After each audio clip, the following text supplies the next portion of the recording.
May the force be with you is a phrase used to wish a person well to overcome a challenge. The invitation in this podcast, May the life force be with you, is to explore what it means to truly feel alive, to appreciate the physical, emotional and spiritual connection to our energy, and finally to understand how this impacts who you are and all that you do. May this conversation inspire you to thrive. Hello and welcome to May the Life Force be with you.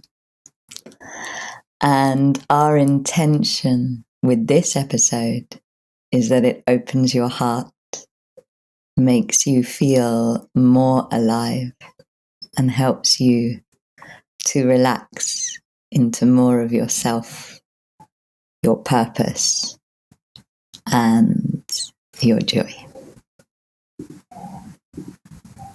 Wow. Thank you, Kahreela. Absolutely love that. Yeah. Well, I was just about to say I'm filled with joy to be able to introduce our guest today, which is Ryana Yusoff. And Ryana is our first guest from Singapore. So very, very excited to have you here and to share your knowledge and wisdom with us. So Ryana and I met a few years ago, and I've actually been on her podcast. So this is a lovely reciprocal round journey we've been on. And she is a hypnotherapist, transformation coach, and sound healer, and is dedicated to helping people overcome their self-doubts and self-worth and step more into their power. And she does this by identifying and healing limiting beliefs that are often suppressed emotional wounds that have been holding people back unconsciously. And she guides them to achieve their personal and professional goals, which I guess is where our work sometimes overlaps and what helped us make our first connection.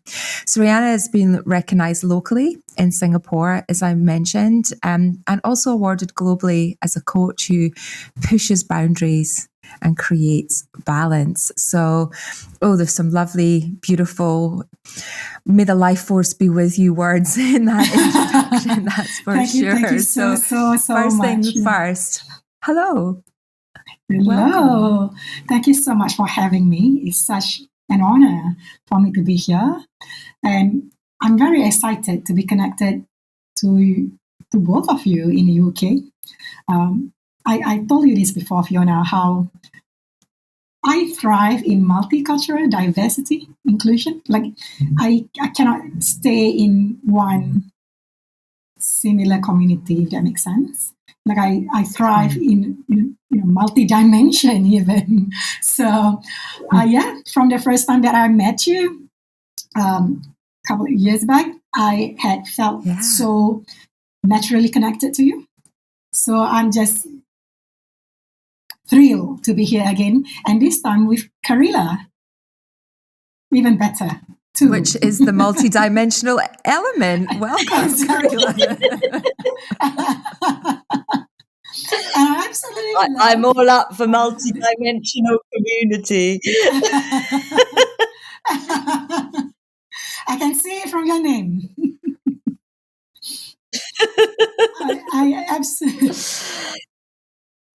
I absolutely love the name of your podcast. Yeah, I could feel Kahreela smiling. Oh, thank you. Yeah, it's so original. It's fun. It's alive. It's different. Yeah. And I want to be part of it.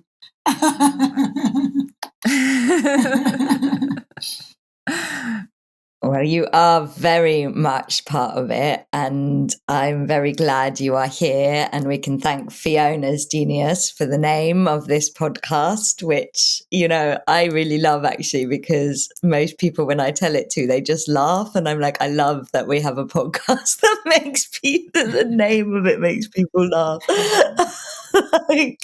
What I wanted to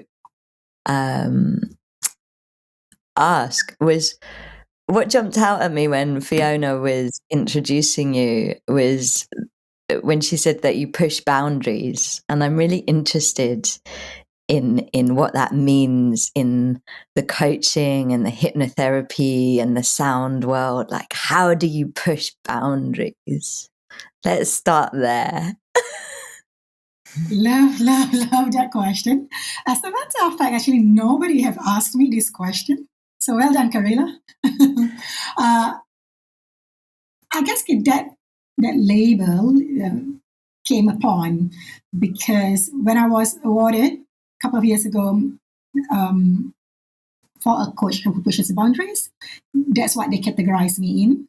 I guess at that time I was quite active in LinkedIn, which I'm not so much now.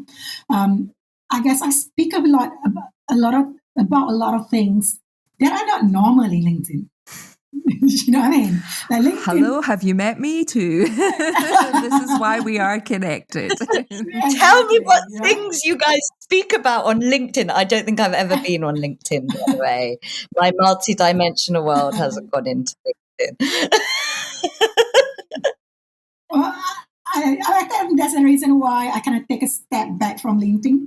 I'm not saying I'm not going to be there forever, but I feel it's not aligning with me energetically currently.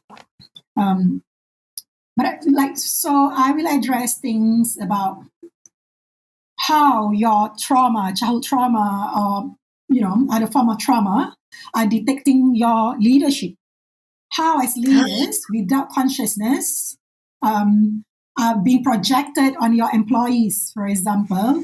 So I was providing my service, facilitate conscious leadership to corporate companies.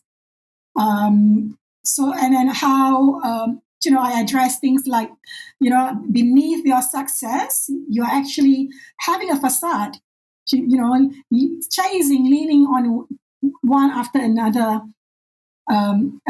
achievement, and I know this because I was there, right? I say, and no matter how much you achieve or appear to be, there's this hollow inside you, which, darling, you can lie to me. So I You're basically describing my life. Yeah. So things like these, I address or I call out on people or leadership. I work quite a bit more towards leadership, where some might be leading with an identity of being kind, or a nice leader. But there's a lot of time that's, again, an image that you put up because you want to be recognized as that nice leader, right? And then the truth comes, which isn't truly being kind. Exactly. It isn't truly being kind if you're just wanting to be seen as, yeah. Absolutely. It's basically backed up by an agenda. It comes from an energy of lack of confidence, low self-esteem, in my opinion. Definitely lack of authenticity and disconnected to the self, and needing validation through this unconscious or conscious people pleasing. So what I do know, not a lot of people will comment on my post, which is okay. I don't write for people. I write what I want to write. I had a doctor once, actually, he commented, he said, the way you write your post is making it impossible for us to respond. Something about, in order for you, I think LinkedIn is about trying to go viral, things like that. So I said, I don't write my post because I needed it to be viral. If it does, I'm thankful. But I write my post because this is what needed to be heard.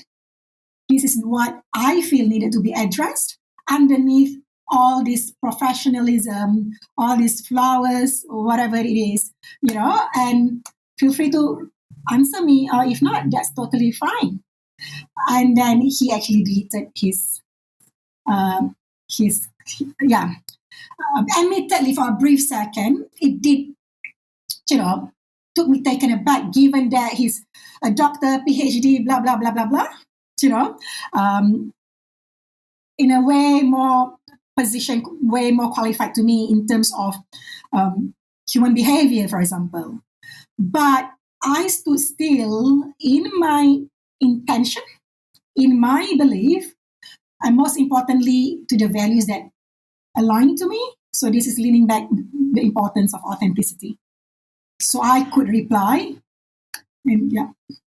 I mean, I think this is absolutely amazing because I agree. I feel like we have a leadership crisis going on, certainly in the West. It feels like, you know, from my point of view, I don't feel like we should have people in a leadership role that haven't done their shadow and trauma work, because their trauma is like, why is shadow running the world right now? Because we haven't had people go through the initiation rites to leadership. Like, surely the way to become a leader in the past was you went on a hero's journey. That's how you became a leader. And it's like now we have this, it's like we almost don't even know what a leader is. We don't know what, it's almost like there is a leadership crisis absolutely going on. Nobody's aspiring to be an honest leader. Nobody's aspiring to be a wise leader. Nobody's aspiring to be a good leader. Everybody's just trying to make as much money A or have viral as leader. much power as possible, or an Instagram leader. And nobody's even working towards the archetype of what a leader should be. And Absolutely, yeah. I think this is a problem.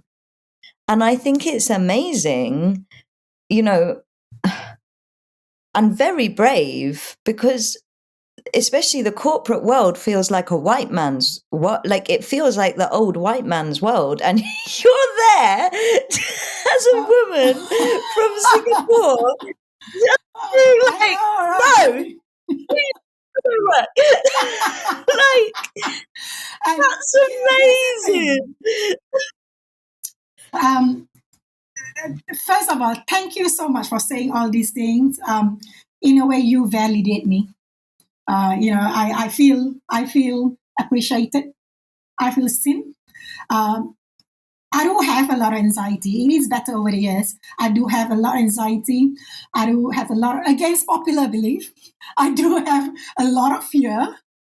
But I am more fearful if I do not speak up about something that I know I have a point, that I know I will take a stand. You can argue with me, preferably constructively, but I'm ready, because I don't want to go to sleep at night thinking I could be doing this, and that will give me even more anxiety.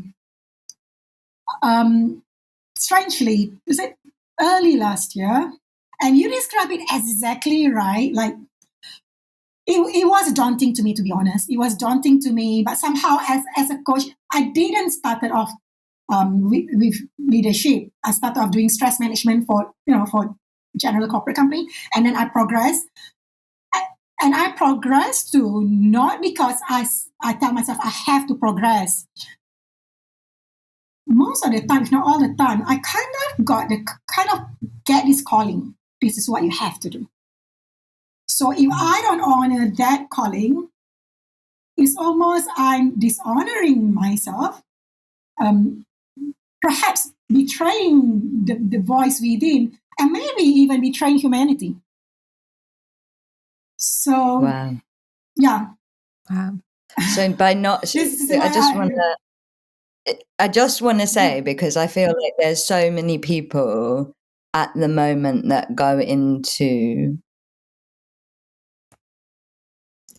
a state of anxiety about whether they should speak up or not, and face the there's a lot of crazy stuff going on social media alone, let alone in the real life. And I think a lot of people are very scared about speaking up about things that they feel that need a voice. And you've just said, like, it by not doing it, it's a betrayal to humanity. And it's a disservice. Wow. I presume that you have spoken up in a way that doesn't, because I think sometimes people speak up and all they do is incite more polarity and more problem.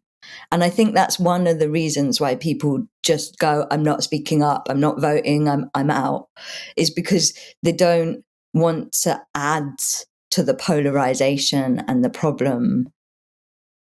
And so how do you speak up about really important things that touch the nerve of society and the way we are living in a way that doesn't just create more polarization and more separation and more problem? Yeah. So I think, first of all, because I work a lot with energy, right?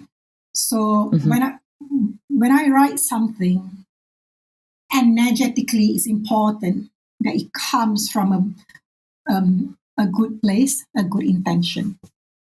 You can construct your sentence, whatever you want to construct. I'm a strong believer the energy you send out is what people are going to perceive. So that's one of the, and I address it most of the time as a whole instead of targeted just towards men. I will always quote example of my own vulnerability. I am very open of my own struggles over the years, or even currently. So it's hard to hold it against me because if I already own up what I think, if I already own up bravely, continuously, how many times I fail, or how I can get insecure, whatever. I think I'm in a position, maybe a bit better than some people, to call out on these things that are not being spoken enough. And luckily for me, on LinkedIn, and in fact on Facebook. So what I write. So I don't exactly have personal social media much. So everything is about work. So I also write on Facebook as well sometimes. So I actually get messages. They will not comment, right? But I've got messages from CEO, from, in your words, big white guy, things like that, or maybe big Arabic guy. So in Egypt, in South Africa, like they ask me, do you have a book, Ryana? I said, no, I don't. It's like, I just want to know that your words when you write strike a chord. Upon reflection, there were so many truths in what, and this is so humbling for me. These things and what you just say only fuel my passion, my desire to keep on doing whatever I'm doing. Can I just ask how you first make that connection and you find those willing leaders? Because I cross over a little bit into what you do as well, and there's a massive amount of fear, usually driven by the trauma, in those individuals to be vulnerable and to be willing to kind of crack open and see what comes out in order to move forward. So how do you find those leaders that are willing to do that? And do you find that there are some common characteristics between those that are further on in their journey and they're ready to stand up and see things differently and to lead differently? You are referring to leaders in general, like whatever. Yeah. Oh, yeah. Okay. Whatever they do, whatever sector they're in, are there common characteristics that make them go, I'm ready to receive this. I'm ready to change. I play the long game. Always had and still am. I play the long game, the patience, whatever I put out. Of course, I know what's my goal, but I don't expect. I shift from the expectation of what it should be, but I put it out from an intention of this is what I feel should be talked about. So I wrote consistently, maybe about 2 years ago. I cut down last year for my mental health and this year as well. And mind you, it wasn't easy.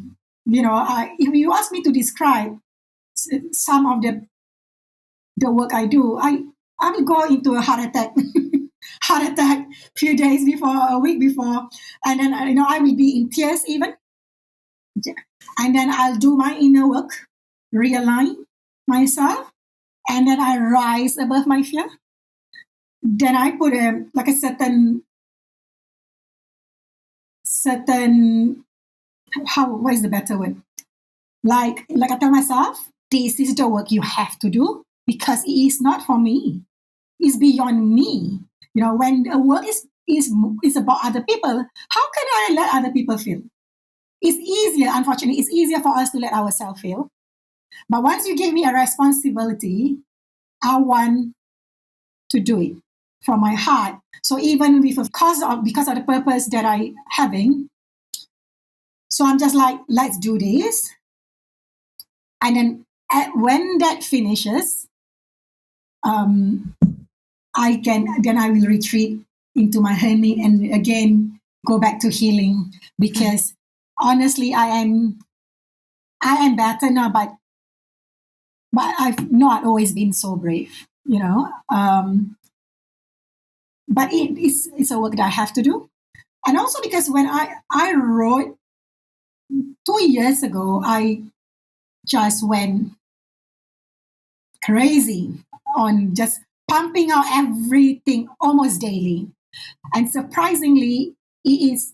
So my Facebook, for whatever reason, I've got more matured men following me, so to say. So basically, they are leaders, right? And because I was banging left, right, center, or whatever I talk about emotions, about trauma, I attract attention from them. I think maybe in the beginning they might have followed me because, I don't know, because I'm a woman, because of, my external looks or whatever. But after a while, that loses attention. They could see more of what I'm doing. And I actually get hired way more on Facebook than on LinkedIn, in by far difference. Yeah. And that could perhaps be because there's less of that professional filter on Facebook. So, maybe the facade that those leaders are putting up in the business environment feels that they cannot reach out. Whereas if they drop the facade of what's expected, that is so true. But their Facebook self show up, then maybe it's their inside child going, please help me. I don't want to be in this. No, that is absolutely true. No, I agree. That's absolutely true. Yes. Yeah. And in fact, in some of them, and some might be even my old friends, that now doing very well, but they saw how I've evolved. And then, eventually reach out to me. Some might have actually drug problem, alcoholism, whatever. Some might turn out to my session very high. Of course, these are all confidential, but these are what you don't see behind a lot of leadership, right? But I'm so grateful though that I'm being trusted with this. And some of them also some do not give me review, which is fine, but some have generously gave me review, but perhaps under different alias, or quote it more as a job I'm doing for their company, which I totally understand that. So you've obviously had some amazing outcomes from the people that you've worked with. So tell us what makes a good leader. Okay. So a good leader for me is one that could be kind, authentic, empathetic, if not compassion. I had a discussion with this leader, he's leading a huge company. He's very kind, but he don't agree empathetic should be one of it. He said he can understand compassion. because not everyone have the ability to be empathetic. When he put it that way, I do understand what he says to a degree, or to many degree, but I have to say he's hugely very compassionate. This, and also humility to admit when you screwed up, humility to admit when maybe I've raised my voice more than necessary. And this comes back down to self-awareness, authenticity, and very important, adapting the concept of being human first. At the end of the day, I'm human, you are human. If we all come into a space by this knowledge, by this idea that we are all human, it's almost impossible not to have humility, or not to realize later on what's happening. I do think when you are in a high octane space, when things are busy or when you're extremely drained, tired, it is easy to lose your plot, right? But we can always be humble and turn around. We often talk about on this show that when your life force energy is too low, you go into a different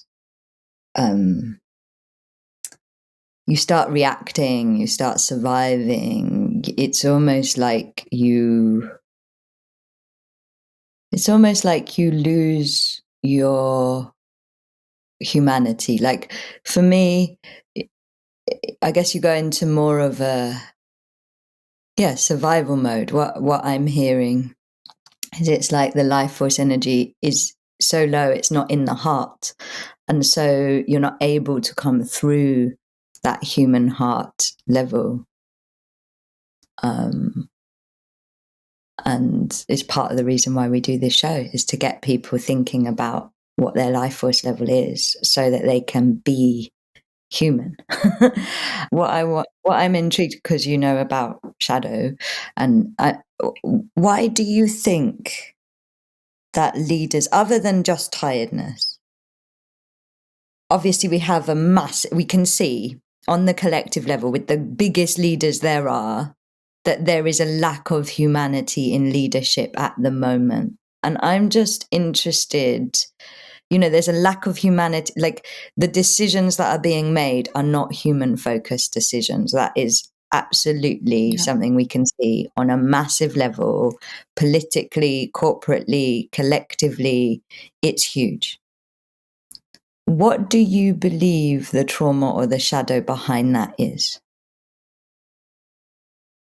Okay, before I get into this, I'm going to add another important attribute of a great leader is, as leaders, you have great power, and that's the truth, right?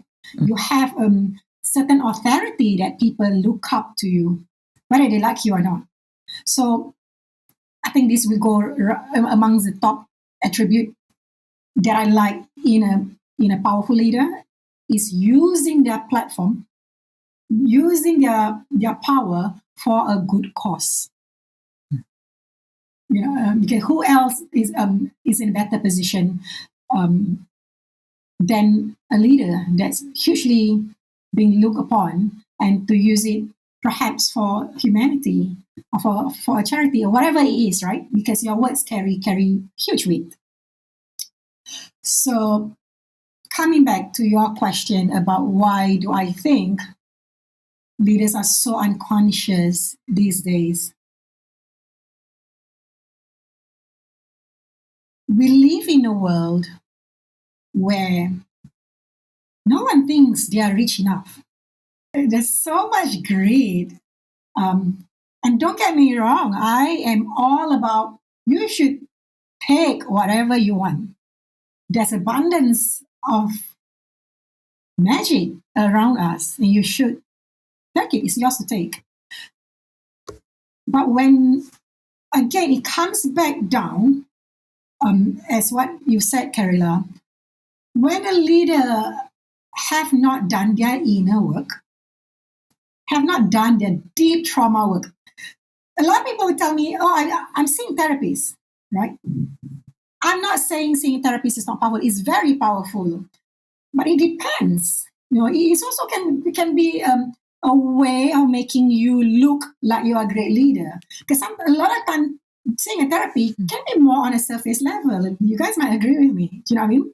But the deep inner work, the trauma, the inner child healing, the shadow work, it needs more than that. It needs bravery. It needs courage. It needs a lot of time. It needs not vulnerability, which leaders do not have this. And because they don't have this, they need a coping mechanism to fill this big void. So they become highly achiever. They become high achievers. They become leaders who are misusing their power in order to make them feel great, feel powerful. They instill fear on others. And I genuinely think it's because of the inner work that wasn't done. And I've met people who thinks they know. Just once I spoke to, again, one of these leaders that I did. I was an in-house coach for his company. When he was describing to me about him, then I said, oh my God, I'm so proud of you. And I genuinely say that. But he was quite defensive. Like, do you think I'm a child that you need to be proud of me? Things like that. But I didn't meant it that way, because how many men generally, I'm not holding it against men, but generally, how many men will do the work of consciousness or deeper work, right? So, and yet, then I question, are you actually humble enough to hear what I'm trying to say? Instead of being defensive, I'm basically celebrating you. So, yeah, so basically I feel if you do not, doing positive work, doing mindset work, I think that's important. But if you do not dive deep to your childhood trauma, and it's arguably most successful people are the ones who have got a lot of childhood trauma. So they make up for it by being successful. Say that again. We need that repeated on May the Life Force Be With You. Please. Okay. Arguably, there are a lot of studies have shown that the most powerful leaders, the most successful leaders, even within our everyday life, are people that walk around with deep childhood trauma. And so they chase the external world of success to make up for their lack inside, and they project their pain to their colleagues, if not also to the people that's close to them, such as their loved ones. I know that you have a very interesting background as well, Ryana. And so how did you come to this work, or how did it come to you, whichever way around it felt that it came to you? Because in order to hold space for people, in order to have that perception, in order to be able to be in service and to help people through their journey, I'm assuming that you've had to go through that experience yourself. And how did it come to you? Because it's not something that we naturally born with, and very few parents take you on this journey. Let's face it, they're quite often the reason behind the childhood trauma. So who influenced you in your journey, and how did you set off on this path? Very good question. I'm really loving this podcast. There's a lot being uncovered. There's a lot of things are being asked that have never been asked before. So thank you so much. So I don't think actually, and I say this with humility, I don't think actually anyone specifically inspired me to be this. whatever I am. However, I did have a very, very challenging childhood. In fact, actually, I do not have any parental or leaders for me to look up to. So my parents were not around. So I was, to put it in simply, I was in a lot of places. And I'm the youngest, but all of us were raising ourselves up in our own unique way.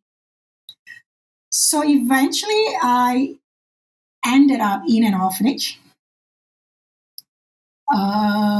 because my father left, he went back to his country. My father is not Singaporean. So he left me when I was 4. Then my mother had a lot of trauma from him, so not in mentally state to take care of us. So off we go to the orphanage. So we were told if we wanted to be educated, that's where we had to go, right? And which is fine, which is good. So I went on there at 7.5 years old. I absolutely wasn't prepared because I feel my entire childhood I was waiting for my mother to be with me. And then yet my next chapter is to be continue further from her. So prior to that, even as a young age, I will always stare at my mother. I could already feel a profound sadness from her. I could feel her pain. And I was already promising myself, even as a very young child, hang in there, Mom. I will grow up and I will make your life better.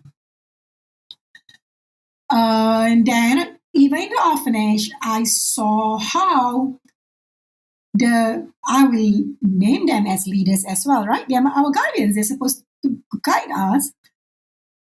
I'm not sure how or why I know this, even as a child.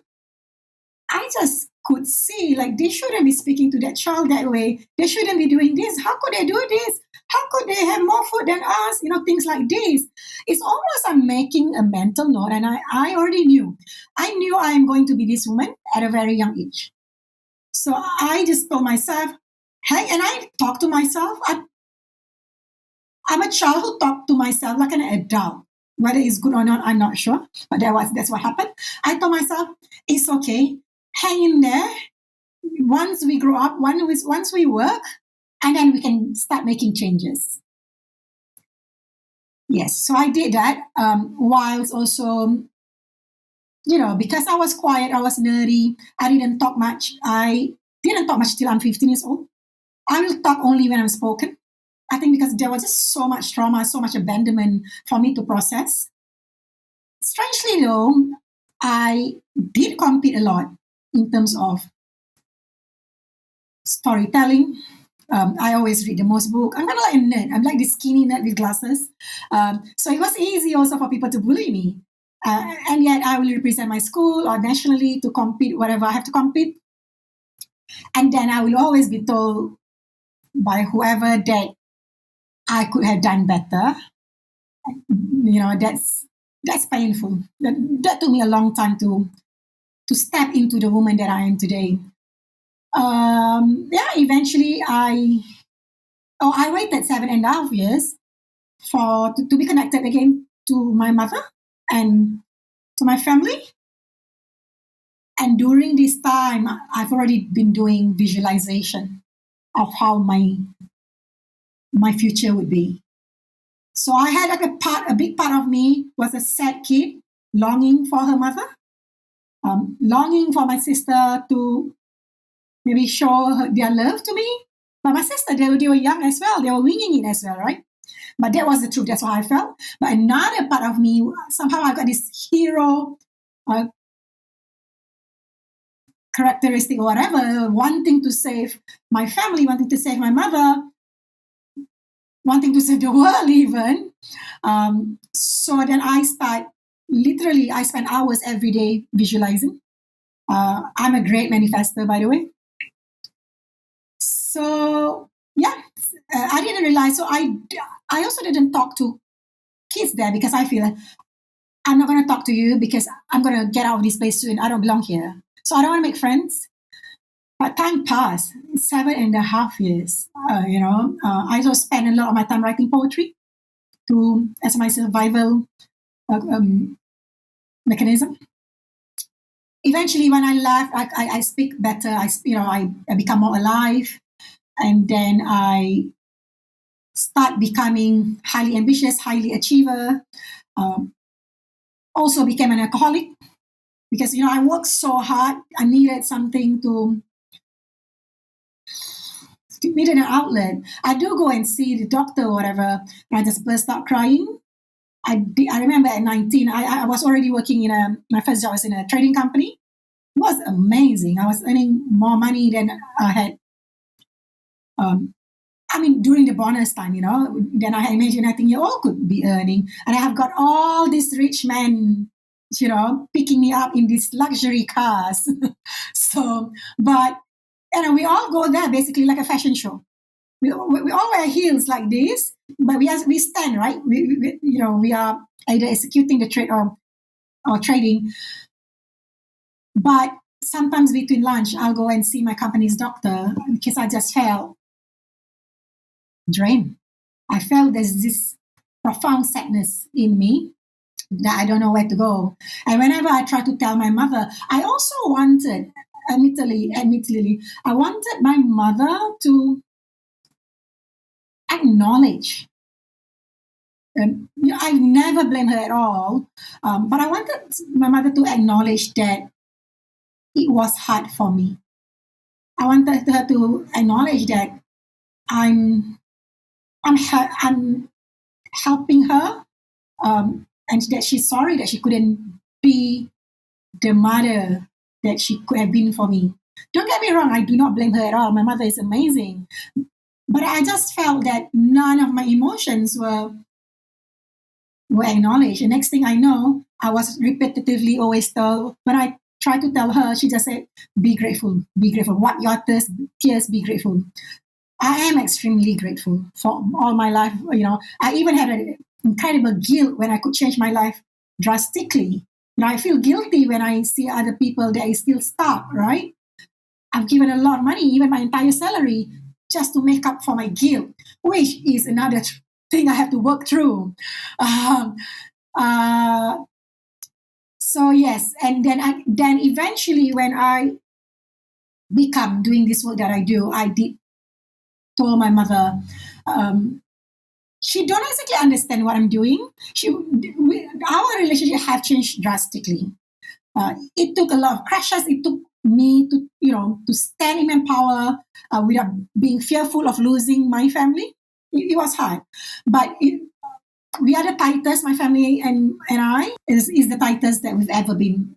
It's like a dream come true now. I'm extremely grateful, and strong believer. When you change your inner world, your external world change. When your self-worth changes, when you stand in your power, it's inevitable. The rest will follow suit. And then I think I came out on a newspaper on a Malay. My mom's Malay, so Malay newspaper talking a bit about me, about how I stand for mental health, etc. And then suddenly my extended family, whatever, kind of start talking about me, which I didn't talk much about it because I feel Asian. I don't mean to offend anyone, but I'm known to say things as it is. Go for it. Asian are known for face value. For face value, everything it has to face value, right? So we don't address our vulnerability. We don't address anything about emotions. I've never had compliments, regardless how many achievement I have. So you deplete, right? So in the beginning when I changed industry to work, a lot of people were telling me, why do you do that? That's so silly. And I bought an apartment at 24.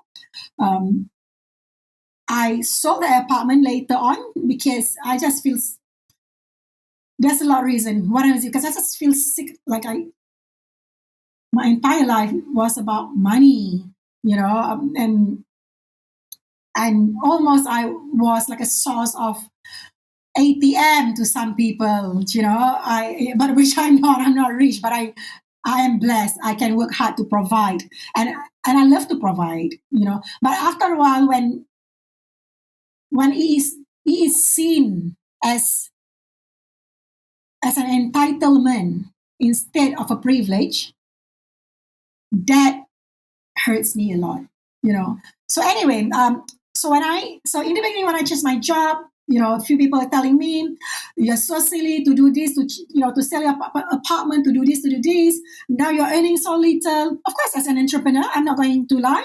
I've had very tough moments. I literally stand on my passion, on my sole purpose. That what keeps me going, right? And then they were saying, why don't you go out there? And it was painful. One was telling me, see, a lot of people are not respecting you now because you're not earning as much as before. Ooh, that cuts deep. But it sounds to me like, from your amazing story, that you have really lived the journey that most leaders and the people that you are helping. I mean, from my spiritual view, it's like souls always choose the struggles that are going to help them help others, and it sounds to me like you have literally lived that trauma journey into the like filling the hole and the addiction and the money that you are now. It's because you've lived it that you're able to help people navigate their way out of it. And there's this amazing insight coming to me in terms of this conversation, which is that potentially a definition of trauma could be where you have an experience that the life force energy is drained out of you because you are not treated as a sentient human being by another human being or by a circumstance. And that if trauma is that, the like life force being taken away, the humanity, the life force of the heart not being present in a moment, that is going to be a hole, a blackness, a lackness, that if you are then operating out of that, it's going to recreate itself. So the decisions you make as a leader are going to be the creation of more lack, of less heart, because what we are is what we manifest. And that's why it is so important, because if you are full of life force energy, if you are full of heart, if you are full, that your decisions, your leadership, your choices are going to create more fullness in the world, not more lack in the world. I like that. And it's just a really interesting view of both trauma and the great leadership distortion that we're having at this moment in time. And I kind of hope that all of the leaders of the world hire you as their coach. Amen to that. I hope so too. Thank you so much. Once again, I feel seen. But so I literally crashed actually into depression. I think it needed to happen. I needed to break open to unleash this woman that I've known, I visualized when I was young. So I will never wish upon anyone the pain that I went through. But I am grateful because out of that comes becomes me and my purpose.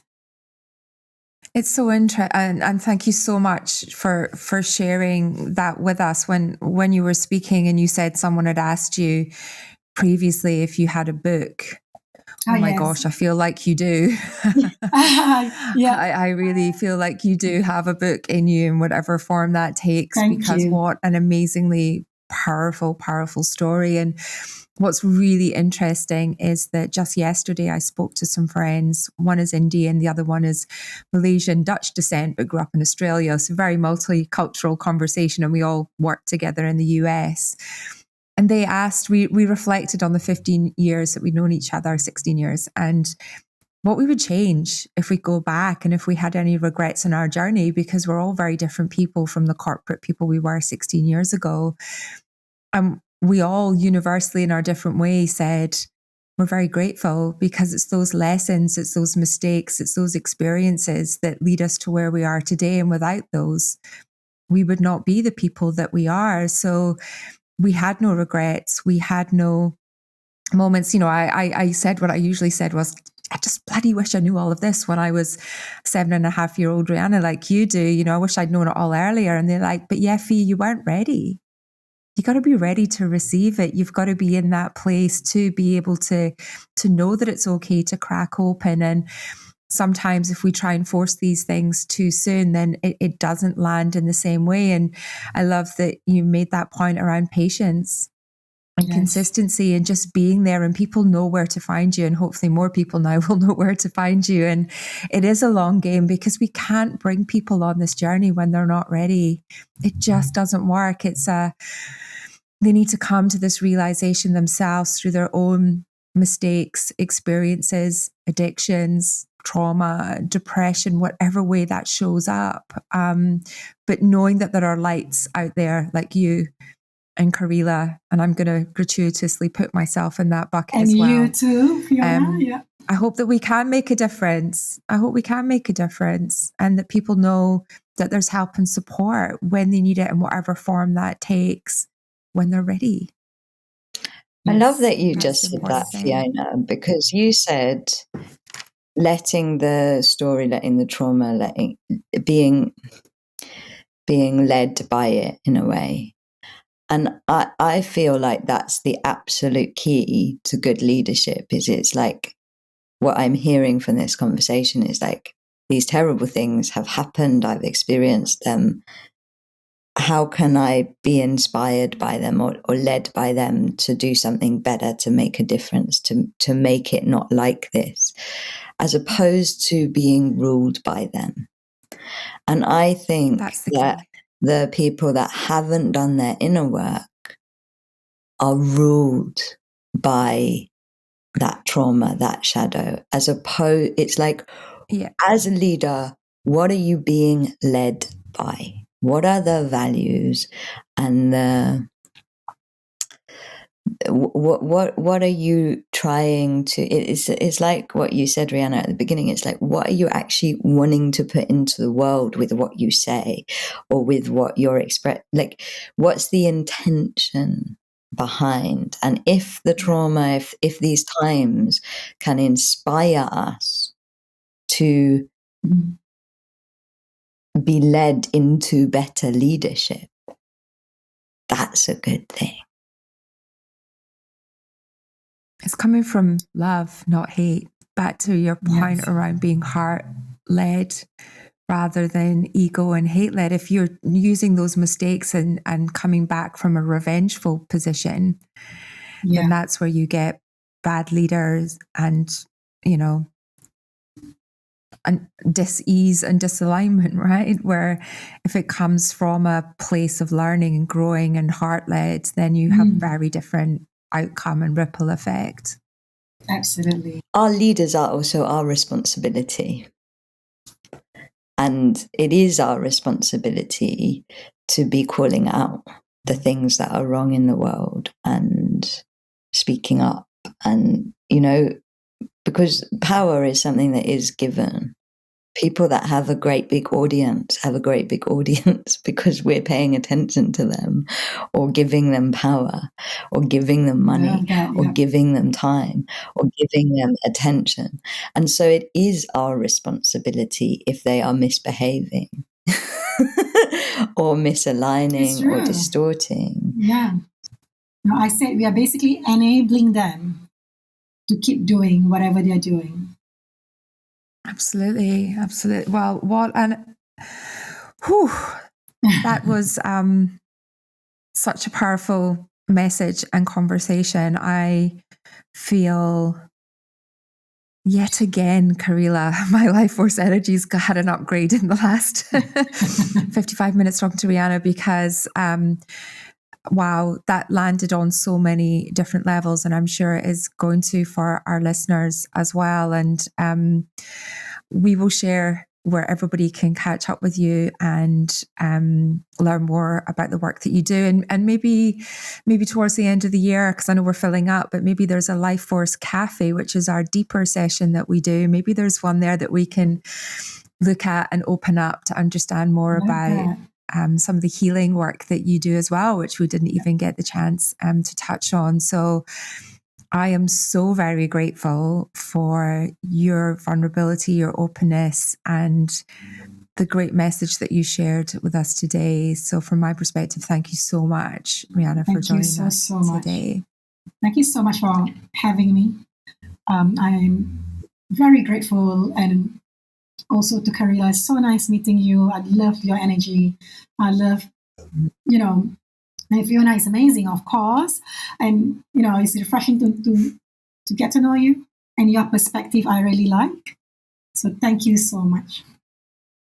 Another bright star I'm getting to know. Thank you so much for your service, and for really,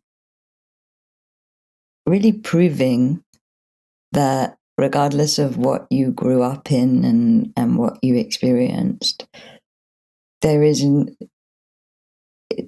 nothing that can stop you speaking up or showing up for your service. And I feel like you're living proof of that. And it's really, really inspiring. And I'm very, very glad that you are pushing boundaries in this crazy world we're living in. So thank you. Thank you so much.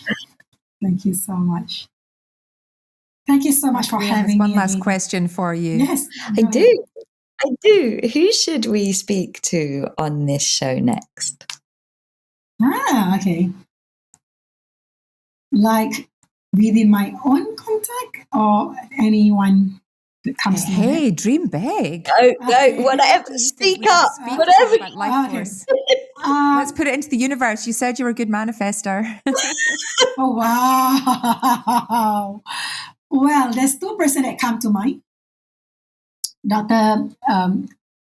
Mate, Gabo Mate,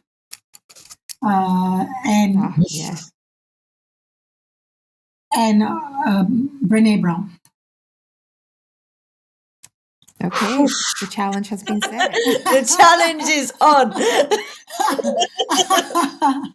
I love to speak to both of them personally. If you get a chance to speak to both of them, that would be amazing. Yeah. Great. Let's make it a manifesting mission. I love it. Absolutely. Have a great rest of your day, and everybody. You too. And may the life force be with you. Hey, what an amazingly powerful conversation that was. Wow. Just wow. What an amazing human being.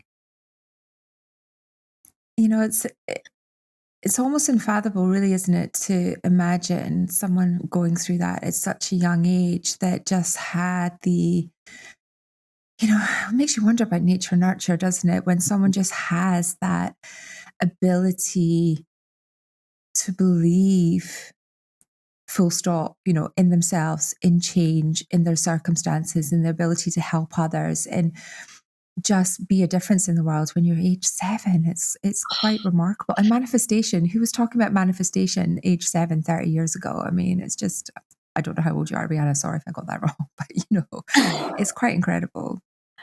And just being so, not in a, like you say, not in a nurtured state at that age.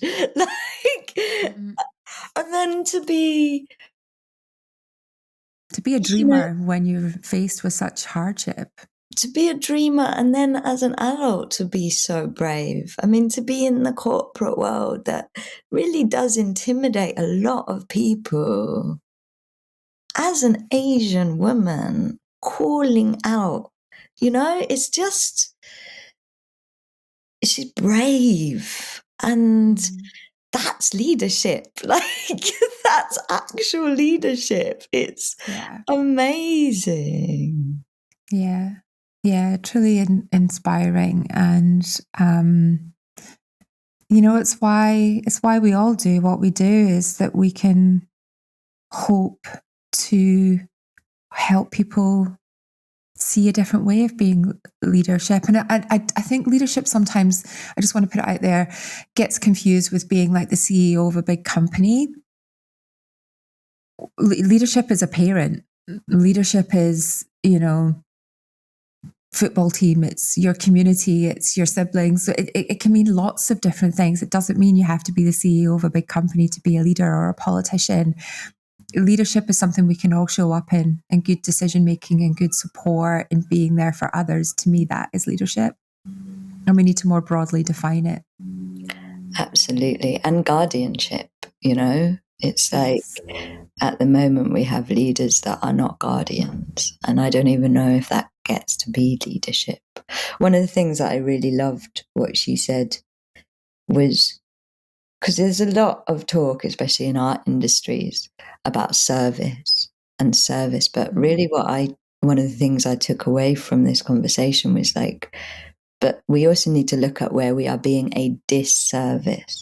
Where is our choice a disservice, as opposed to just thinking about what we're of service to.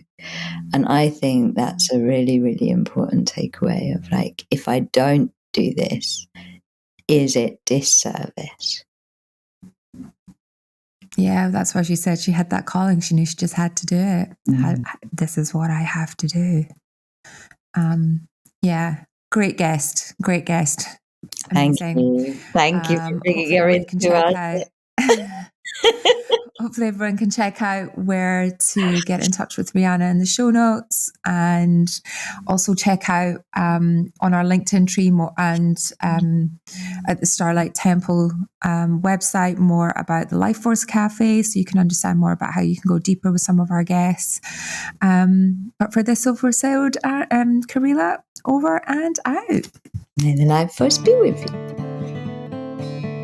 We hope this conversation has topped up your life force energy. If it has, then please help us spread the life force. Like, share, subscribe, all of that. And may the life force be with all of us.